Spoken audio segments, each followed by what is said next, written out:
오늘 십계명의 완결판입니다. 그리고 십계명의 결론이라고 얘기를 할 수 있습니다. 첫 번째 계명부터 9번째 계명까지와 그리고 이 십계명이 좀 다릅니다. 9개 계명까지는 주로 우리의 행동과 관련이 되어 있습니다.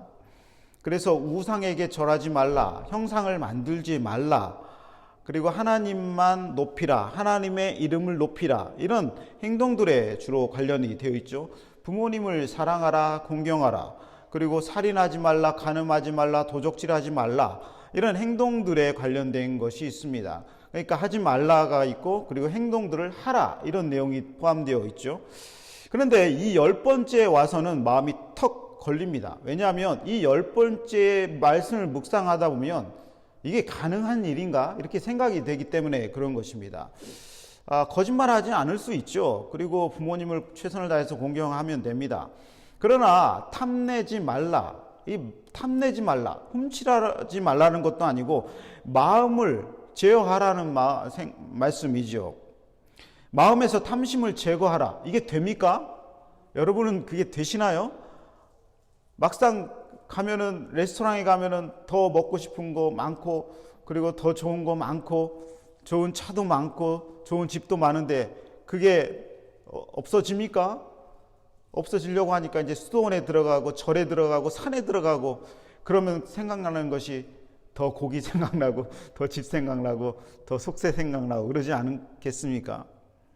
어거스틴은 이거에 대해서 이렇게 얘기를 합니다.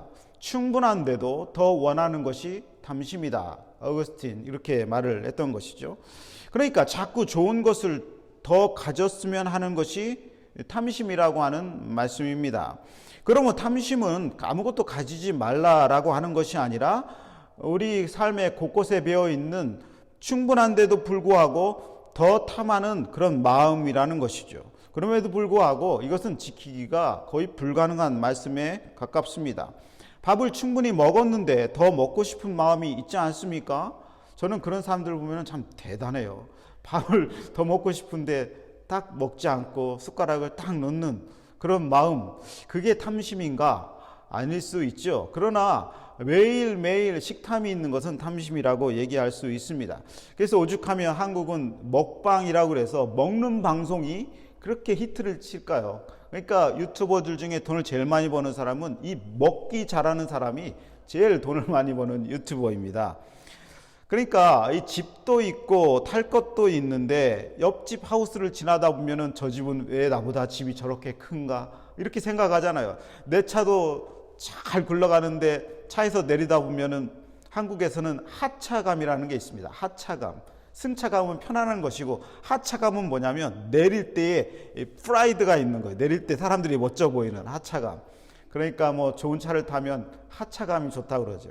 그러니까 내 차는 또 좋은데 옆집 차는 더 좋은데, 이런 생각을 계속 하게 되는 것이 바로 탐심이라고 하는 것입니다.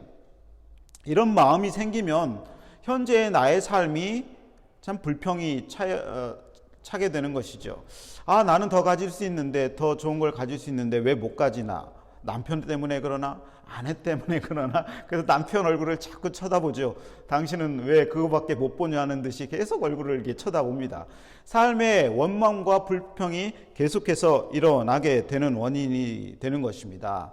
좋은 자리에 올라가고 적당한 위치에 올라가서 편안하게 직장 생활하고 사업함에도 불구하고 더 높은 자리로 올라가려고 하는 마음이 자연스럽기는 하지만 때로는 그것이 탐심으로 보일 수 있다라고 한다는 것입니다. 왜냐하면 많은 사람들이 스스로 그렇게 안 되다 보니까 과도하게 무리수를 두다가 인생이 힘들어지는 것을 보게 되는 것입니다.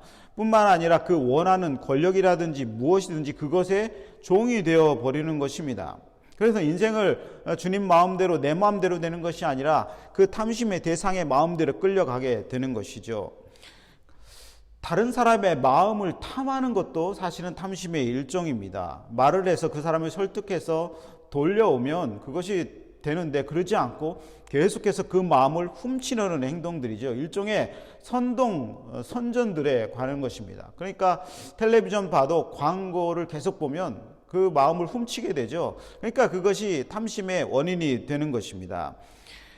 다른 사람의 마음이 항상 나와 같다라고 하는 것은 불가능한 얘기입니다. 인구가 80억 명이라고 하는데 80억 명의 마음과 나의 마음은 절대로 일치하지 않습니다. 다른 사람이 마음이 나와 마음이 다르면 어떻게 됩니까? 어떤 사람은 분노가 오르죠. 분노가 오릅니다. 왜 내 생각과 다르냐고. 당연합니다. 인격체가 다르고 태어난 게 다르고 삶의 배경이 다르고 먹는 게 다르고 사는 사람이 다르고 지역이 다르고 보는 게 다르고 생각이 다르고 성경을 읽어도 관점이 다른데 어떻게 생각이 다 동일할 수가 있습니까? 그것은 다른 사람의 마음을 훔치려고 하는 태도도 그것이 탐심의 일종입니다. 그것은 아주 정상적인 일입니다. 사람의 마음은요, 성령께서 하나를 만들어 주시는 것입니다. 하나님의 말씀으로 한 마음을 품게 하는 것이지 내 말로 설득으로 되는 것은 아닌 것 같습니다. 그렇다고 예수님이 우리에게 가난하고 부족하게 살아라 그렇게 말씀을 결코 하지 않으셨습니다. 이 말씀들을 자꾸 오해해서 교회는 가난해져야 된다, 교회 성도의 사람들은 가난한 게 더 미덕이다라고 하는데, 제가 설교를 계속 얘기한 것처럼 결코 그런 게 아니시죠. 요한복음 10장 10절에 보면 내가 온 것은 양으로 생명을 얻게 하고 더 풍성히 얻게 하려는 것이라. 생명을 얻게 하고 그리고 더 풍성한 것을, 그것이 무엇이든지 더 주고 싶어 하는 게 예수님의 마음이라는 것입니다. 우리의 주인이신 예수님은 여러분 누구보다 여러분이 풍성해지기를 원한다는 사실을 믿으시기를 바랍니다. 예수님은 누구보다 여러분의 삶이 풍성해지기를 원하는 것이에요. 영혼도 풍성해지고 그리고 삶도 풍성해지는 것입니다. 세상의 사람들보다 가난하게 되는 것을 예수님은 결코 원하지 않습니다. 그래서 저는 어떤 확신이 있냐면 예수 잘 믿는 사람은 가난해지지 않는다라는 생각을 하고 있습니다. 예수 잘 믿으면 지금보다 훨씬 더 풍요로운 삶을 살게 될 것이다. 예수님은 잘 믿으면 그렇게 되는 것이죠. 저는 불신자들이라 하더라도 예수님을, 이 성경 속에 있는 예수님을 좀 잘 따라가면 이 잘 사는 것을 많이 보게 됩니다. 어느 부부가 자녀가 가난하게 되는 것을 원합니까? 그러나 부모가 원하는 것은 단지 욕심에 눈이 어두워 그것만 쫓아가려는 어리석은 삶을 살지 말라고 하는 것입니다. 주인이 완전히 바뀌어 버리는 것입니다. 그러므로 탐심을 금하라는 것은 주님이 주신 것들을 충분히 만족하는 것이 중요하다고 하는 하나님의 말씀입니다. 하나님은 우리에게 다 다르게 주셨죠. 똑같은 조건은 하나도 없습니다. 부모도 다르고 태어난 곳도 다르고 태어난 환경도 다릅니다. 하나님이 다 그렇게 허락하셨기 때문에 우리가 지금 갖고 있는 것이죠. 그러니 다 다르게 되는 것입니다. 그러므로 저마다 하나님이 그 사람에게 필요한 것들을 주시는 것이죠. 그 사람에게 필요한 것들을 주십니다. 모든 것을 다 똑같이 갖고 누리는 것은 세상에 딱 한 군데 사회주의, 공산주의밖에 없습니다. 그것이 천국입니까? 결코 아니라는 것을 보게 되는 것입니다. 그러니까 기독교는 하나님이 주신 것들을 마음껏 누리고 기뻐하면서 사는 것이 기독교의 삶의 태도입니다. 기독교는 절대 금욕주의가 아닙니다. 절대 무엇을 절제하라, 절대로 무엇을 금하라, 이런 금욕주의가 아니에요. 재물도 있으면 선한 곳에 쓰고, 그리고 선한 곳에만 다 쓰지 말고 너에게 주었으니까 마음껏 즐기라, 이런 것이 하나님의 말씀입니다. 그러니까 즐거운 일을 마음껏 기뻐하고, 그러니까 음식도요, 이렇게 맛있는 것 많이 먹는 것 좋습니다. 이게 너무 살찌니까 문제지. 이게 살찌면은 이게 절제가 안 되는 거잖아요. 그게 바로 탐심의 일종이 되는 것이죠. 그러나 그 전에서는 마음껏 기뻐하는 것이 중요합니다. 시편 23편 읽어볼까요? 시편 23편 읽어봅시다. 시작. 여호와는 나의 목자시니 내게 부족함이 없으리로다. 그가 나를 푸른 풀밭에 누이시며 쉴 만한 물가로 인도하시는도다. 아멘.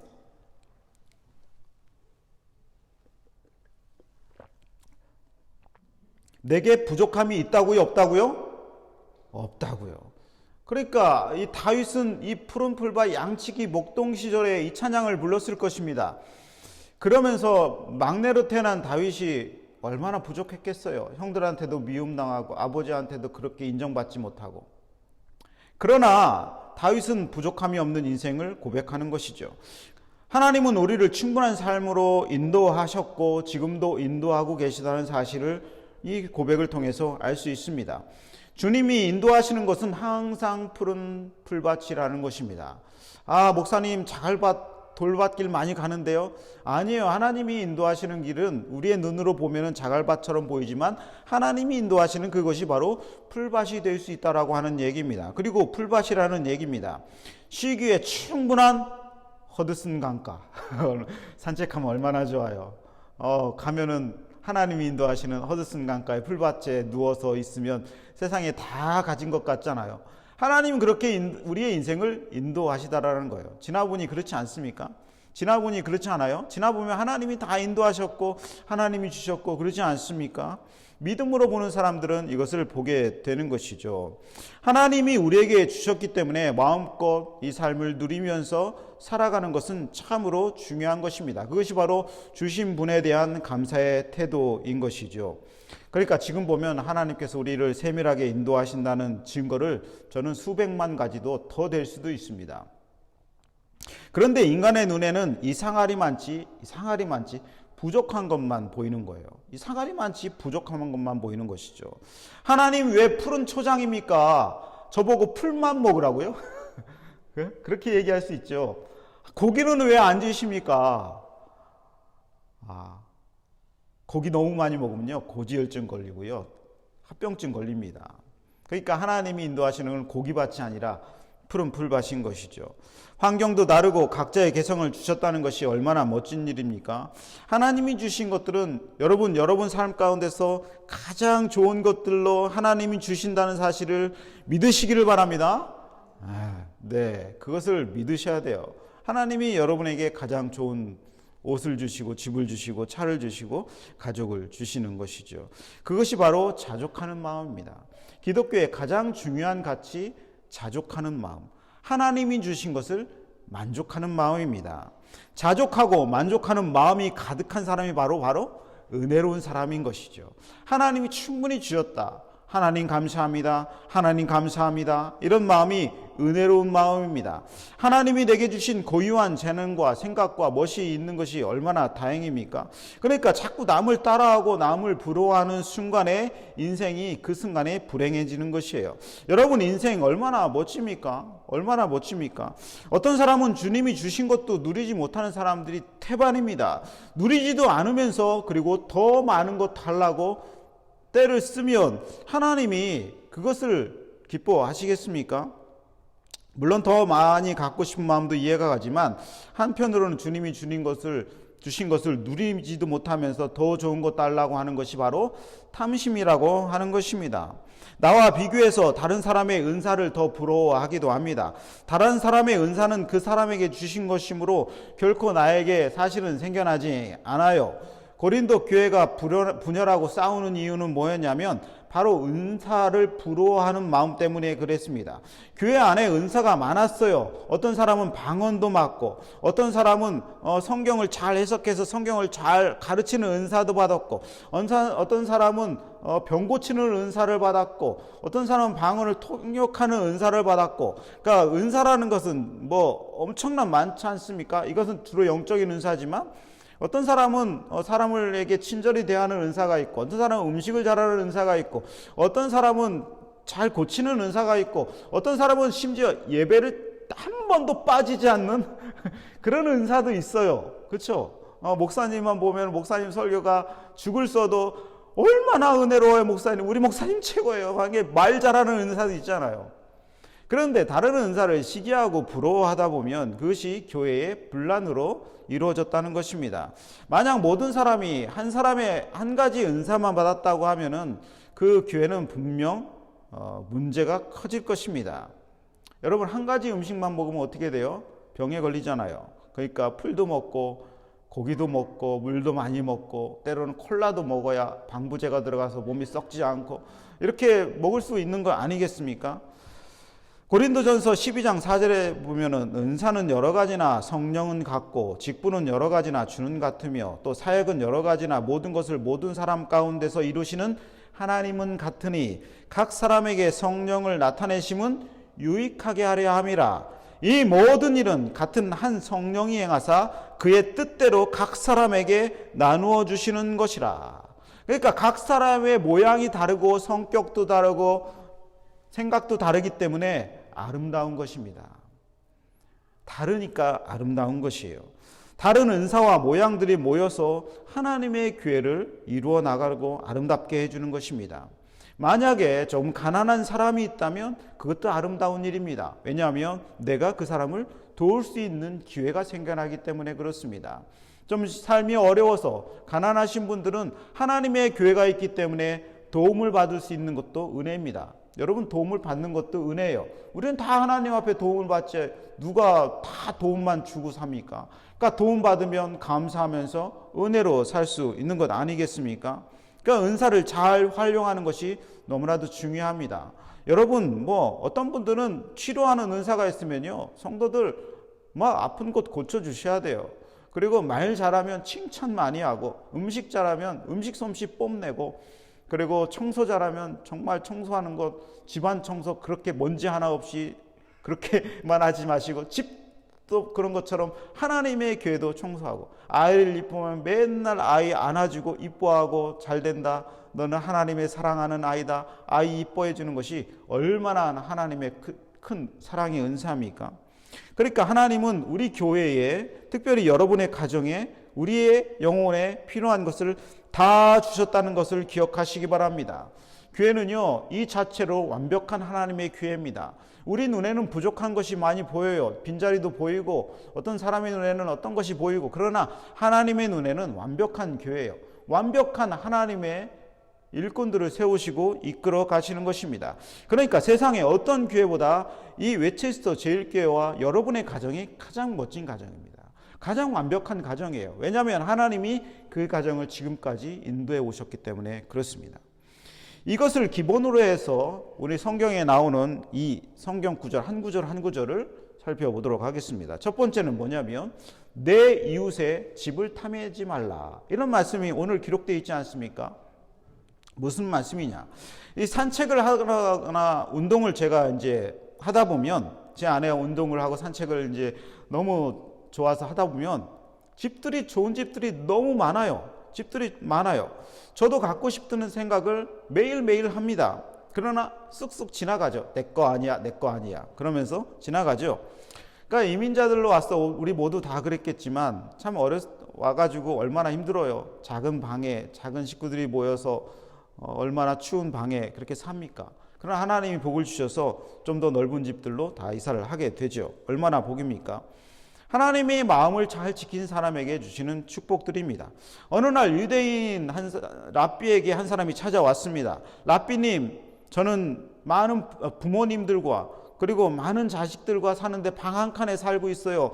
저는 집이 너무 좁아가지고 참 너무 힘들어요, 랍비님. 하니까 랍비가 얘기합니다. 당신은 어떤 동물을 키우고 있습니까? 물어보더래요. 그러니까 저는 돼지를 키우고 있습니다. 그러니까 돼지 한 마리를 집에 들여놓으시오. 그렇게 얘기합니다. 그러니까 유대인의 랍비의 말은 하나님 말씀처럼 여기기 때문에 돼지를 들여놨어요. 얼마나 난리 났겠어요. 도저히 살 수 없어요, 랍비님. 그래요?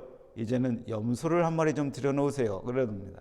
그러니까 염소를 또 어쩔 수 없이 들여놨어요. 그러니까 얼마나 난장판이겠어요. 그거 강아지 한 마리 하고도 살기가 힘든 방인데 그걸 들여놨으니 다음날 찾아가 도저히 살 수 없어요, 랍비님, 랍비님 하니까 이제 그 동물을 바깥에 내놓으세요. 그러니까 이분이 다시 와서 랍비님, 세상에 우리 집이 이렇게 큰 줄은 몰랐어요. 이렇게 아름다운 집인 줄 몰랐어요. 그렇게 고백했다고 하는 얘기가 있습니다. 이런 얘기가 있잖아요. 노숙자 아버지와 아들이 있었는데 어느 날 허리케인이 불어가지고 동네에 집이 싹 쑥대밭이 되니까 아버지가 그랬다잖아요. 야, 너는 아버지 잘 둬서 부서질 집도 없지 않느냐. 그런 마음으로 살아야 되는 거죠. 하나님이 주신 마음이라는 것입니다. 제가 지난주에 콜롬비아에서 온 어떤 사람과 얘기를 했는데, 이게 저희 집에서 물어보고 그 사람의 집에 대해서 물어봤더니 자기는 너무 행복하대요. 콜롬비아에서 왔는데 여기 나라가 너무 좋고, 그리고 방이 2칸인데 부모님, 자기 부부, 애들 그래서 다 사는데 얼마나 행복한지 모른다고 얘기를 합니다. 그러니까 이 불신자들도 그런 마음을 갖고 살아가는 것이죠. 비교하고 부러워하는 마음을 제어하는 것이 중요합니다. 하나님이 주신 작은 방이랄지라도 그 방을 잘 사용하고 잘 정리하고 잘 관리하고 그 안에서 하나님을 기뻐하면서 하나님의 말씀을 통독하는 것이 하나님을 기뻐하는 것입니다. 요즘은 집이 우상이 되었어요. 여기는 어쩐지 모르지만 한국은 좋은 집을 갖는 것이 우상이 되어버렸습니다. 하나님보다 더 가까이 하는 것을 원하는 세상이 되어버렸어요. 내 이웃의 집을 탐내지 말라 하는 것은 좋은 집에 마음을 뺏기는 것에 인생을 허비하지 말라 하는 것입니다. 이 땅의 집은 어차피 우리가 잠깐 머무는 집이에요. 우리는 더 좋은 집, 하나님이 지으신 저 장막집, 우리가 몇십 년 후면 하나님 더 좋은 우리가 짓지 아니하고 세우지도 아니한 의리의리한 천국에 들어가 우리 집이라고 얘기하면서 평생 영원토록 사는 것이 아니겠습니까? 이 집들은 그냥 우리의 소모품들이에요. 더 좋은 것 있으시면은 더 누리고 더 기쁘게 살고 거기에 가가지고 청소 열심히 하면서 이 땅 가운데 살다가 더 좋은 집으로 가는 것을 꿈꾸는 것에 불과하다는 것입니다. 성경에는 이 집을 하나님 말씀에 사용하게 사는 사람들이 나오는데 특별히 이 브리스길라와 아굴라가 있습니다. 그런 사람들은 자기 집을 내어서 교회로 만들었어요. 그리고 빌레몬서의 수신자인 빌레몬의 집도 그 집이 하나님의 교회가 되었습니다. 그래서 거기서 오네시모라고 하는 종이 길러지고 그리고 오네시모가 나중에 큰 목사님이 되잖아요. 큰 목사님이 되지 않습니까? 그러니까 우리 집을 어떤 집이냐가 중요한 것이 아니라 어떻게 사용하느냐가 중요한 것입니다. 마가의 집 다락방에 120명의 성도가 모여서 밤새 기도하자 성령이 임했지 않습니까? 한 집이 그렇게 쓰임받으니까 전 세계를 완벽하게 바꿔놓는 한 개인의 집이 되었다는 것입니다. 그러니까 하나님께 쓰임받는 것이 더 중요한 것이지 나만 잘 살겠다고 나만 먹겠다고 나만 더 좋은 곳에 살겠다고 아무 의미가 없는 것이에요. 여러분의 집들이 더 좋아지고 그리고 더 하나님께 쓰임받는 집들이 되기를 주님의 이름으로 축원합니다.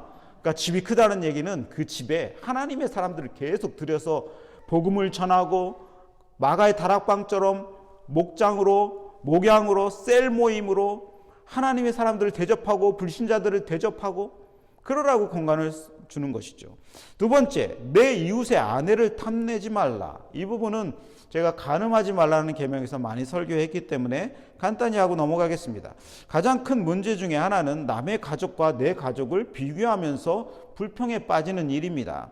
그러나 오늘 성경은 나에게 주신 가족을 만족하라라고 하는 거예요. 나의 아내만으로도 만족하고 특별히 나의 자녀들만으로도 만족을 하라는 것입니다. 이것이 핵심입니다. 남의 부인을 보면 센스도 뛰어나. 저 사람 왜 센스도 뛰어나고 옷도 잘 입고 저렇게 이쁘기도 하고 돈도 잘 벌고 재테크도 잘하나? 살아보세요. 성깔이 아주 나쁩니다. 그런 사람들하고 살면 성깔이 안 좋아. 성깔이. 그러니까 남의 사람들 부러워할 필요가 없어요. 살아보면 다 비슷비슷합니다. 문제는 뭐냐면 하나님의 사람들처럼 인격이 성숙해져 가냐라는 것이죠.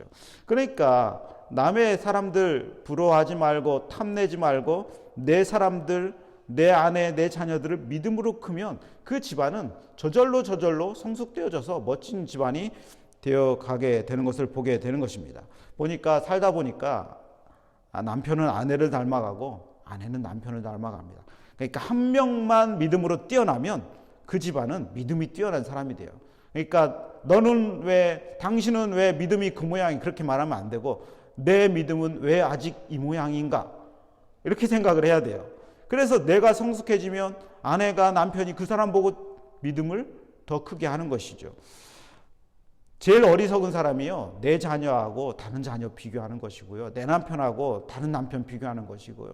내 부모님 다른 부모와 비교하는 이것이 제일 어리석은 사람입니다. 내 이웃의 아내를 탐내지 말라. 세 번째, 남종이나 여종을 탐내지 말라. 이런 말씀도 오늘 17절에 기록이 되어 있습니다. 기업이나 레스토랑을 운영할 때 가장 중요한 것은 좋은 사람을 고용하는 것입니다. 그러니까 좋은 사람을 고용할 때 아끼지 말아야 돼요. 그러므로 좋은 사람이 들어오는 것은 중요한 일이고 기도를 해야 됩니다. 가장 유능한 사람은 가장 유능한 직원을 고용할 줄 아는 사람입니다. 그래서 이 좋은 주인은 좋은 직원을 둘 줄 아는 거예요. 이게 멍청한 주인은 좋은 직원을 내쫓죠. 왜 나보다 네가 뛰어나냐 그러면서 그러게 되는 거죠. 자신보다 더 뛰어난 사람을 고용하면 그 회사는 잘 되게 되어 있습니다. 이 보디발 장군이라고 아시죠? 보디발 장군은 노예였던 요셉을 잘 두어서 그 집안이 제일 흥왕한 사람입니다. 보디발이 무슨 흥왕할 조건이 있습니까? 요셉 하나 잘 둬서 그렇게 되는 것이죠. 애굽의 바로왕 무슨 하나님 앞에 복 받을 것이 있습니까?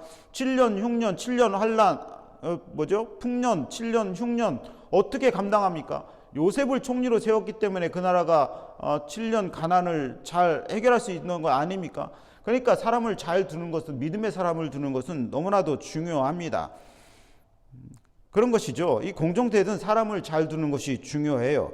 그러다 보면 다른 기업에 있는 사람을 스카우트하는 경우가 많이 있습니다. 왜냐하면 다른 종을 보면 내 종보다 저 종이 더 낫거든요. 그러지 말라는 거예요. 내 종이 더 훌륭하다라고 얘기를 하나님 말씀이 하는 것입니다. 때로는 부족해도 너에게 준 하나님의 종이니 너의 직원을 더 귀하게 여기라고 하는 하나님의 말씀입니다. 이 자본주의 사회는 막 이직이 너무 많아요. 그리고 막 스카우트해가고 심지어는 남의 목사님도 빼어가고 막 이런 일들이 너무 많습니다. 그러지 말라라고 하는 것은 하나님의 말씀입니다. 현대적인 적용을 하면 그렇다라고 하는 것입니다. 다른 종을 유심히 살펴보면 더 뛰어나면 상대적으로 내 직원이 못나 보여요. 결코 그런 것이 아니라고 하는 것입니다. 남의 사람들을 탐내지 말라고 하는 것이죠. 남의 직원이 들어오기 시작하면 그 사람을 탐내서 뺏어와서 내가 쓰기에 적합한 사람으로 세우는 것들. 과거에 이 십계명을 쓸 때도 남의 종 뺏어오는 것이 얼마나 부도덕한지를 성경은 얘기해 주고 있는 것이죠. 내 성도, 내 직원들이 더 귀한 사람입니다. 내 주변에 있는 사람을 귀하게 여겨야 되는 것이죠. 내가 귀하게 여기지 않으면 누가 귀하게 여깁니까? 하나님이 보내주신 사람들을 귀하게 여길 때에 그 모임이 가장 행복해지는 것입니다. 여러분 이것을 믿으시기를 주님의 이름으로 축원합니다. 여러분의 기업에서 여러분에게 주신 여러분을 위해서 충성되게 일하는 사람들이 가장 귀한 사람이에요. 그들을 존중해야 되는 것이죠. 하나님이 주신 사람은 옆집 사람이 아니에요. 옆집 종이 아니에요. 하나님이 우리에게 주신 사람은 나와 함께 있는 내 공동체의 가족이라고 하는 것입니다. 지금도 여전히 함께 내 옆에서 여전히 예배에 나와주고 있고 여전히 함께 목장에 참여해주고 있고 여전히 말씀을 들어주고 있고 여전히 하나님의 지비를 찾는 그 사람들이 가장 위대하고 귀한 사람이라는 것을 기억하시기 바랍니다. 내 사람을 사랑하지 못하면 다른 사람을 탐내는 탐심이 생기고 그것은 하나님이 싫어하시는 죄악입니다. 그리고 그때부터 공동체는 망해가는 거예요. 네 번째, 이웃의 소유를 탐내지 말라. 그런 말씀도 오늘 기록이 되어 있죠. 내 이웃의 소유를 탐내지 말라. 한국에 얼마 전에 이제 사우디 왕세자가 왔습니다. 사우디 왕세자가 왔는데 그 재산이 얼마라고요?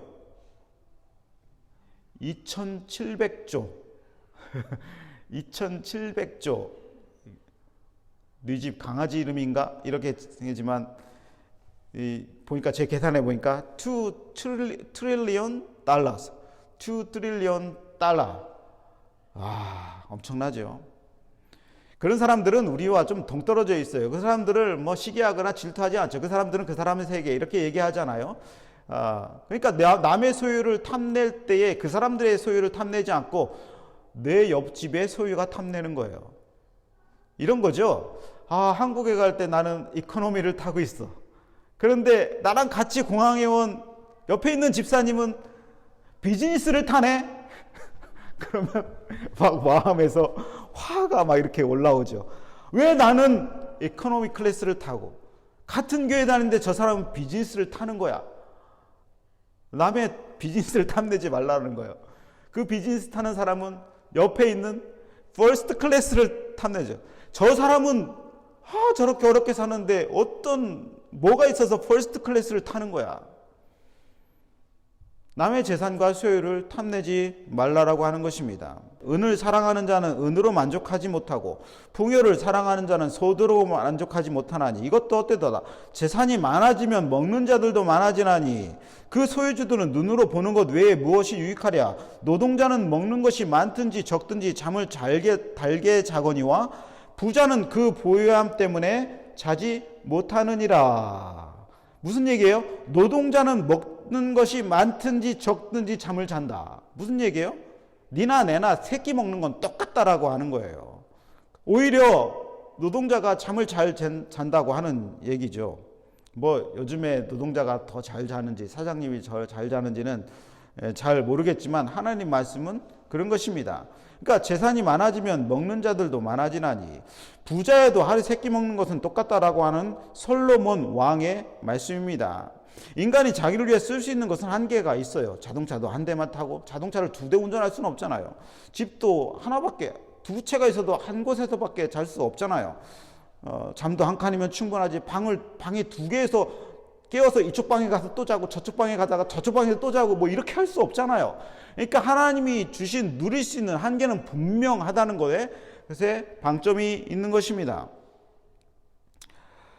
빅토르 위고의 레미제라블에서 이 장발장이라는 사람이 등장을 하는데 장발장이 훔칩니다. 그런데 잡혀오죠. 그럴 때에 이 교회의 주교 미리엘 주교가 이렇게 얘기를 합니다. 장발장을 보면서 원래 가난한 사람에게 주어야 될 것을 내가 맡아서 갖고 있었는데 내가 줘야 했는데 마침 주지 못해서 미안합니다. 그렇게 얘기를 하고 있어요. 내가 은초 때도 2개 줬는데 왜 가져가지 않아요? 기억하시죠? 그러니까 미리엘 주교가 참 훌륭한 사람이었죠. 그러니까 하나님의 교회는 은초 때가 있어도 좋지만 그냥 구리초 때가 있어도 아무 상관이 없는 거예요. 그것이 깨끗하고 하나님께 드려진 것이라면 사람도 마찬가지입니다. 하나님이 주신 물을 어떻게 사용하냐는 것이 중요한지를 배워야 되는 것이죠. 왜냐하면 우리 모두 베풀 수 있는 조건을 다 가지고 있기 때문에 그렇습니다. 내가 쓰고 남는 모든 것은 다 내 것이 아닌 거예요. 그것은 하나님의 것이고 베풀면서 살라는 하나님의 뜻입니다. 나누어 보면 내가 가진 것이 얼마나 많은지를 알 수 있어요. 냉장고를 열어보면은 다 먹을 수 있습니까? 다 먹을 수 없지요. 나누다 보면 내가 얼마나 부유한지를 알 수 있어요. 나누지 않고 불평하고 그리고 더 가지려고 하는 탐심이 있으니까 항상 부족해 보이는 것이다. 탐심은 항상 부족해 보이고 나누면 항상 넉넉해 보이는 것입니다. 그러니까 탐심의 반대말은 무소유, 속세를 떠나라, 가지지 말라 그런 것이 아니라 탐심의 반대말은 나눔입니다. 내가 가진 것을 나누면 그것이 바로 얼마나 부자인지를 우리가 알 수 있는 것이죠. 결론을 맺도록 하겠습니다. 많은 사람들이 탐욕에 마음을 뺏겨 마음이 굳어지고 때로는 물질을 따라서 교회를 떠나는 경우도 보게 됩니다. 그러나 물질이 주인이 되면 우리 인생은 종이 될 수밖에 없습니다. 탐심의 노예, 죄악의 노예, 하나님은 온데간데 없고 내가 인생의 주인이 되지 못하고 그 물질에 끌려다니는 인생이 되는 것을 볼 수 있는 것이죠. 하나님은 우리에게 얼마든지 주실 수도 있고 또 가져가실 수도 있는 분입니다. 그래서 동방에서 가장 부자였다가 하루아침에 거지가 된 욥은 이렇게 고백합니다. 한번 읽어볼까요? 시작. 내가 모태에서 알몸으로 나왔사온즉 또한 알몸으로 그리로 돌아가올지라. 주신 이도 여호와시오 거두신 이도 여호와시오니 여호와의 이름이 찬송을 받을지어다. 아멘. 원래 아무것도 우리는 갖지 않고 태어나죠. 그러니까 이만큼 누리고 사는 것이 얼마나 대단합니까? 그러니 좀 부족해도 스스로 만족하고 자족하면서 탐심의 노예가 되지 말고 늘 하나님을 바라면서 살면 하나님은 그 마음을 기뻐하시고 더 채워주실 줄로 믿습니다. 하나님이 더 주시면 기쁨으로 받아 누리고 그리고 남으면 나누어 드리고 하나님께 드리는 인생이 되고 이웃을 위해서 사랑하면서 나누어 주라는 하나님의 말씀이 있는 것이죠. 제가 서울에서 목회할 때에 큰 대기업 회장님과 가까이 지낸 적이 있습니다. 그런데 그 기업 회장님이 너무 바빠가지고 기회를 하지 못하는 거예요. 그런데 어느 순간 갑자기 어려워졌습니다. 은퇴하시면서. 그래서 은행에 뺏기고 나라에 뺏긴 거예요. 그래서 힘들어졌어요. 너무 힘들어졌어. 그러면서 저에게 하는 말이, 목사님, 제가 그때 좀 많이 쓸걸. 우리가 상상하는 액수 그 이상의 돈을 가지고 계셨던 분입니다. 하나님이 주시면 그때에 쓸 수 있는 것입니다. 하나님이 가져가시면 쓰려고 해도 할 수가 없는 거예요. 더 많이 기쁨을 이웃들과 나누고 가족들과 나누고, 그리고 무엇보다 자기를 위해서도 나누어 주고 내 영혼을 위해서도 나누어 주고, 그렇게 하면서 사실 수 있는 인생 되기를 주님의 이름으로 축원합니다. 부족하십니까? 그러나 오히려 하나님 말씀으로 나누어 주면 내가 얼마나 많이 가졌는지를 더 알 수 있는 게 하나님 말씀이라는 것도 기억하시기 바랍니다. 십계명 설교를 마쳤어요. 중요한 것은 이것입니다. 하나님을 사랑하고 이웃을 사랑하는 말씀으로 정리될 수 있습니다. 그러나 다 지킬 수 있나요? 다 지킬 수 없어요. 지키기 위해 최선을 다하는 것이죠. 지키다 보면 하나님의 축복이 오고 하나님과 더 가까이 가지만 다 지킬 수 없어요. 그래서 우리는 누가 필요합니까? 다 지킬 수 없기 때문에 예수님이 필요한 거예요. 십자가의 예수님, 그 십자가의 앞에 가서 하나님 말씀 다 지킬 수 없으니 어떻게 합니까? 하나님 나를 도와주세요. 십자가로 내 죄는 다 막아주시고 다 덮어주시고 하나님 은혜를 베풀어 주세요. 이것이 바로 십계명 전체의 결론입니다. 여러분, 주님 앞에 날마다 나아가서 고하면서 여러분의 하나님께서 여러분에게 은혜를 많이 주시기를 주님의 이름으로 축원합니다. 아멘.